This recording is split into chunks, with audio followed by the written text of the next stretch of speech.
We had been in business for 24 years.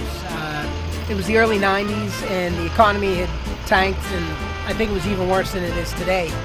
And we were just sort of slogging along, and we decided that if we were going to keep doing what we were doing, we might as well have a lot more fun. So after we decided to take the agency in a new direction, we evaluated three approaches. One was opening the agency on a tree farm out in Westmoreland County. The second one we looked at was opening a bookstore called Hardbacks, where we'd sell classic books in the front, and in the back was the ad agency. And then the third thing we considered was opening a creative cafe. Once we had the different directions that we were considering, we talked to some of our clients and asked them why they had picked us, and they basically told us four things. One is they picked us because they liked our account service, that we're always out in front, not sort of sitting back, but being proactive and providing quality service. The second thing that they liked was our non-traditional thinking, that we would come back with ideas that weren't stock or prefabricated for them. The third was they really liked that our creative was strategic, in the sense that we always remember that advertising is an investment, that it has to pay off, that we're selling something. And then the last thing that really stood out, that was kind of unusual, that all of our clients liked about us was our food. Food that we'd bring for client meetings, food that we'd bring on occasions to them.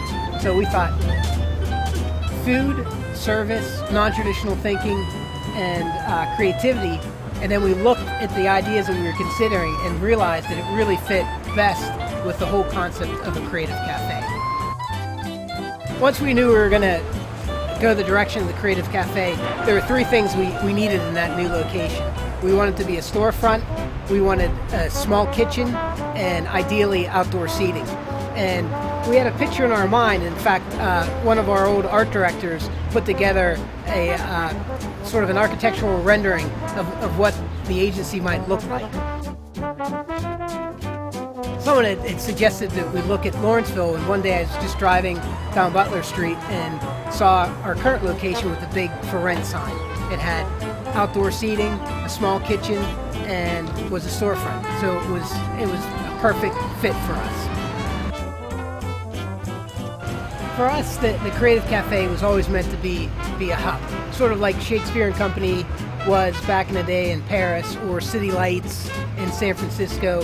Basically this place where creative people could come, whether they're filmmakers, painters, writers, dancers, whatever it might be, but people that had things that they wanted to express and communicate, and ideas, where we'd celebrate all of these kinds of arts and really take what we do in advertising and adapt that. People often ask, why is the artichoke in our logo? And there's a few reasons. One is that it's unique. It's a unique vegetable. It represents our Italian heritage. It has multi-layers, and I think, like us, it has a lot of heart.